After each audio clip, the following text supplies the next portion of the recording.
This is Jonathan Anger, fifth pro boxing fans, joined by Dillian Whyte. He's back this Sunday in Gibraltar. Dillian, how does it feel to be back in Gibraltar? I don't know. You tell me. Was that one of the best nights of your career against Povetkin last time out? Yeah, it was. It's amazing to be back. The Gibraltar people is good, and obviously they've always been respectful to me and shown me a lot of support and a lot of love. So it's great to be back, But it was amazing. Obviously, I lost to Povetkin. A lot of people saying, "Oh, I shouldn't fight him next. I should change my team. I should do this. I should do that. It's dangerous." And I was like, "Nah, let's have it." That's my mindset. I was like, "Nah, let's have it. Let's have it."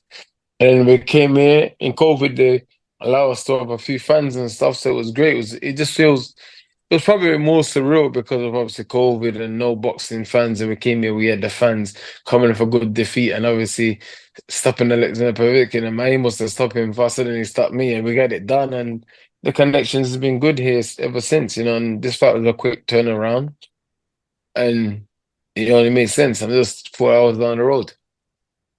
I remember one of sort of the big moments from that fight was actually afterwards when you got the stool for him and made sure he was okay. Just talk to us about sort of what made you do that.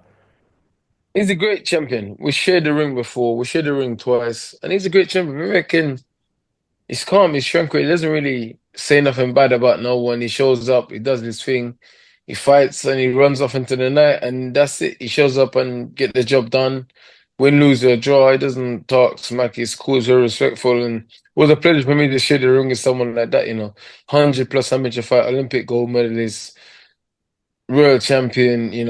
He's knocked a lot of fighters, KO'd a lot of fighters, KO'd a few guys from Britain as well, gave guys hard fights. So for me, it was a pleasure to fight someone like that. So seeing him hurt and seeing him hurt badly, I was like, oh, obviously while the fight was on, I was in kill mode. But once the fight was done, I was like, oh man, he's a man, he's a nice man, and he's got kids at home. So I was making sure it was all right, man. Because I think the knockout sort of shocked his whole team. They was all like sort of like bamboos on standing around, but I could see he was kind of shaky and stuff. So I was like, no, no, let me get the chair for him to so he can sit down and recover. Mm.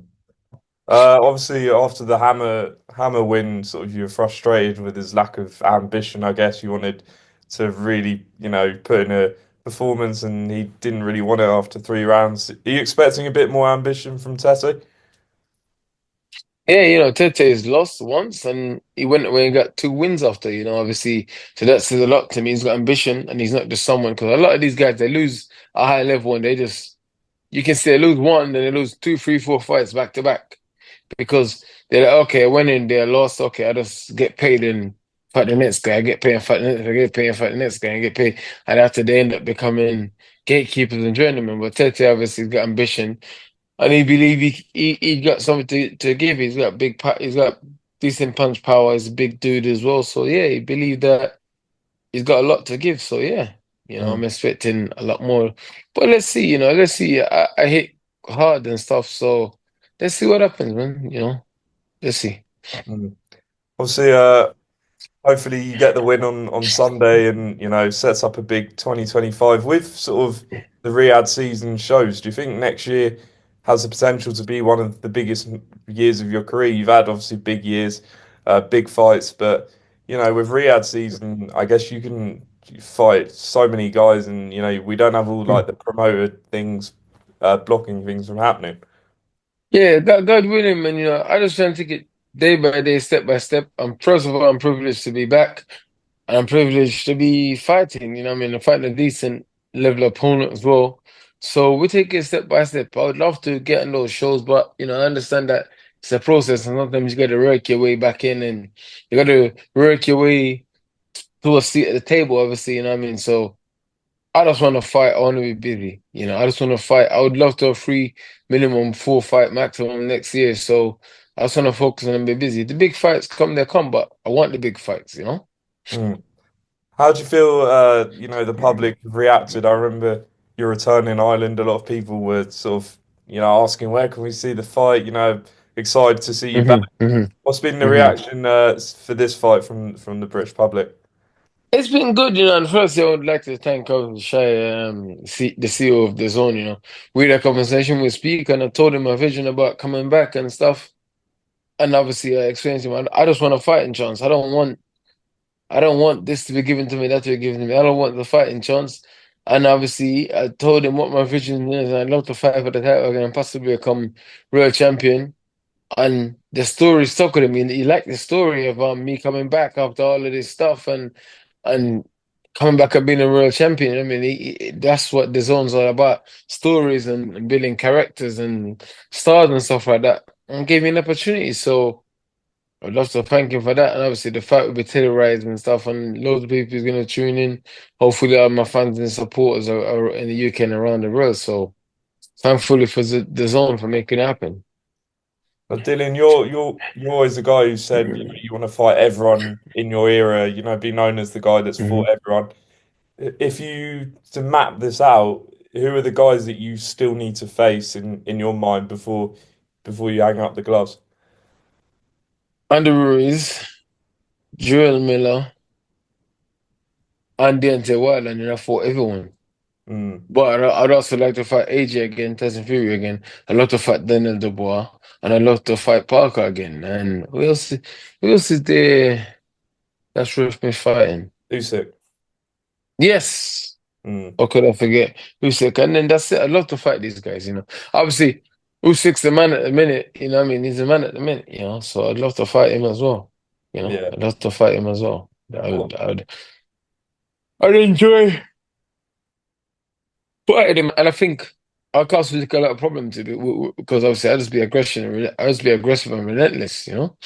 Yeah. What's the most exciting name out of everyone that you just mentioned? Was It's it? not as it's not as Anthony Joshua and Derek Chisora for me and Tyson Fury because two of them are lost to. I mean, Derek's got amazing history, and I'd love to have a trilogy, you know. So Mm. them three are my favorite. I'd love it to be Derek Chisora, Anthony Joshua, Tyson Fury. If I had those three fights next and that was the end of my career, I'll be happy. But when you look at Wilder, what do you think the problem's been for him recently? Do you think he's just come up against guys better than him, or do you think he's lost a bit of fire? He's gotta leave that dope alone, man. He's gotta stop smoking that dope, or he's gotta leave that dope alone. Gotta leave that dope alone. Talk to us about next week, Dillian. Fury Usyk. How do you see the fight going? I think it's a very, very tough fight. Tough fight because both both men haven't shown us their true potential in that fight. Usyk showed us a lot of new things that they haven't shown before, but that's still not the best version of him. And Fury, that was not the best version of Fury. Also, people say, "Ah, his legs is gone." This and I'm like, listen, that's rubbish. That's rubbish. You know, different fights call for different style, and you have to adapt to step in front of you.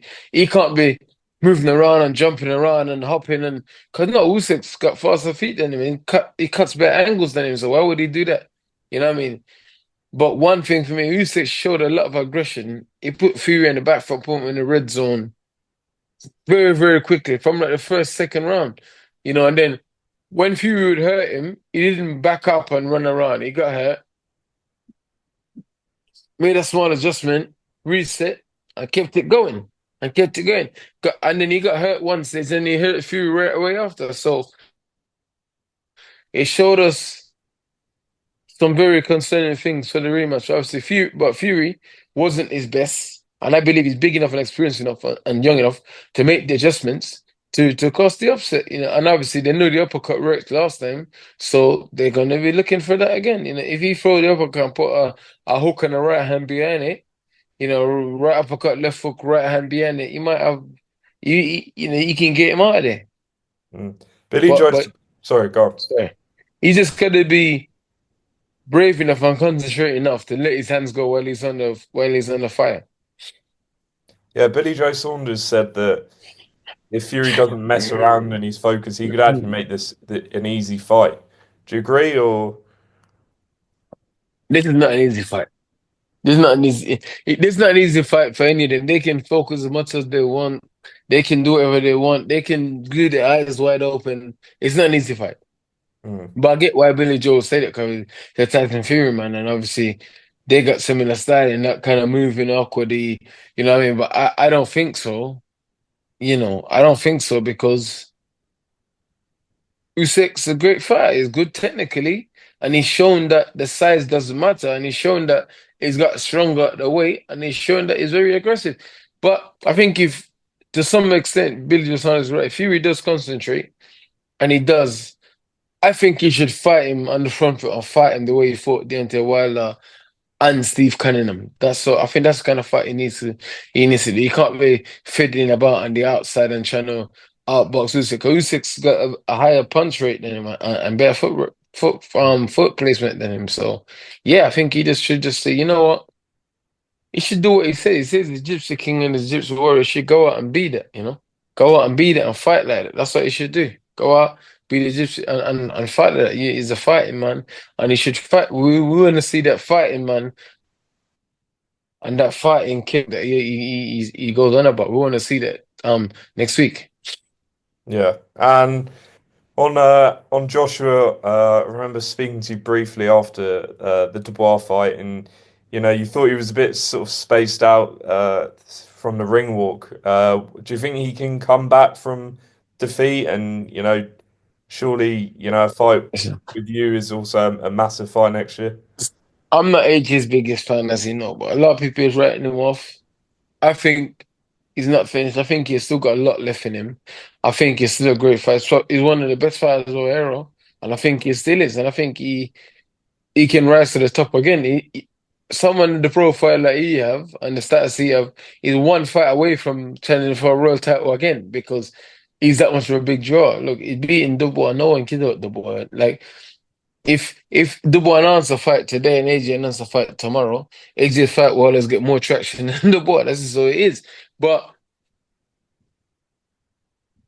he just whatever is wrong with him mentally or physically, if he sorts it out, then he's right back again. We've seen him in this position before, and he's come back and rose again and done his thing. So you can't write him off. And boxing fans are very ungrateful. They should be glad he fought a top fighter. And he lost to a top fighter, so there's nothing to be ashamed of. He could have fought another Elenius, another Francis Ngannou, or another Arthur Wall, and had another knockout and prolong his career, made millions and millions of dollars. But no, he took on the top guy and he risked it to fight for the title when he done his thing. And if you fight top guys, you're gonna lose. You're gonna get knocked out. You're gonna lose if you fight top guys. Only all these guys with these undefeated record, they just pick and match and pick and match and pick and match and all the great fighters, all the greats for a reason because they've had losses and they come back and they fought great fighters back to back, back to back, back to back. That's why some of these guys are self-proclaimed great, but they're not. If you look at their career and break the fights down and break down who they fought, and when they fought them, and then you're like, well, okay, you beat a good name, but it's not what it is. But all the greats with losses is because they fought other greats in their prime. Do you almost wish you were sort of in that era, with the Lennox Lewises and Tysons, Holyfields, the guys that did fight everyone? Yeah, I would love to be in the era. There's some great fighters around, but this is my era, and I'll focus on that. Obviously, I got some great fighters in my era. Now, obviously, with Turkey or Sheikh, obviously, His Excellency, he's making people fight each other because he's forcing the promoters to work with each other. He's done amazing for boxing, man. It's amazing to see boxing where it is because he's got involved and he forced Frank and Eddie to work together. Even tried to bring Ben Shalom to the table to work with Frank and Eddie, but that relationship doesn't seem to be gelling the way it should. Yes, that's amazing for him to do that. Mm. So I'll say Daniel Dubois, Joseph Parker. What's your thoughts? Great fight, Dubois shows him that he means business, man. Dubois showing that he means business. He in general, you could have had an easier voluntary. Everybody would have been like, okay, he just fought AJ, let him fight someone else. But he means business. Parker is not an easy fight. Joseph Parker, since losing to me, he's changed his life and his career, and he's doing really good. You know what I mean? Mentally, he's there. Physically, he's there. So beating Zhang and Wilder back to back. They're not too, they're not too easy fights. You know what I mean? They're not too easy. He went in against probably two of the biggest punches in the division and beat them. So well done to him. And I think he's still a good chance of beating Daniel Dubois because of his movement and his hand speed and his athleticism. Obviously, you know, Joseph is smart and he can take a good punch as well. Joseph is smart. He does his thing and he's good at sliding around the ring as well and picking the combinations up just when he needs to. So yeah, I think he's not a good chance of getting the W, man. But Daniel Dubois is on fire at the minute. He's young, he's hungry, and he's got a lot of self-belief and he doesn't care. He just wants to have a go. Yeah. Actually, just very last one. I know you really appreciate sort of the great fights of the past. So, watching Mike Tyson and Jake Paul, what were you thinking? Were you sad to see that, or did you just No, take it as it was? I wasn't sad to see because three reasons. They brought a lot of new fans to the boxing that would have never watched boxing. And some of them's gonna stay, and some of them's gonna look up Mike Tyson. Then they're gonna see the next Lewis. They're gonna see Vander Holyfield. They're gonna see Franz Botha, and then they're gonna look up these guys, and then those guys will eventually introduce them to other guys, and that's how they become real boxing fan. It's like a chain effect, you know what I mean? You go on YouTube, you put one name in, oh, you thought, what was this? Then you look, and then they stay around and they get interested, and their boxing knowledge build. Secondly, people forget Mike Tyson almost died earlier this year. He had big health problems. So the fight gave him a reason to train and get healthy and put himself in good condition physically. And that might have added 10 years to his life, 10, 15 years to his life. So from that standpoint, it's good.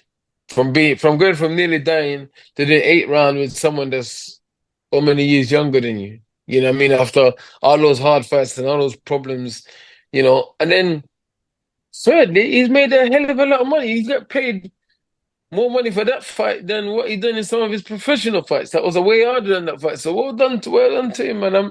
I'm not mad at someone for making legitimate money and I've not anyone. And well done to Jake Paul as well for bringing the interest and the stuff the fans they bring to boxing. Well done. Do not miss Dillian Whyte back in action this Sunday against Ebenezer Tetteh live on DAZN from Gibraltar. Dillian, best of luck, and hopefully a big 2025 for yourself. Cheers, man. Thank you. God bless. Cheers.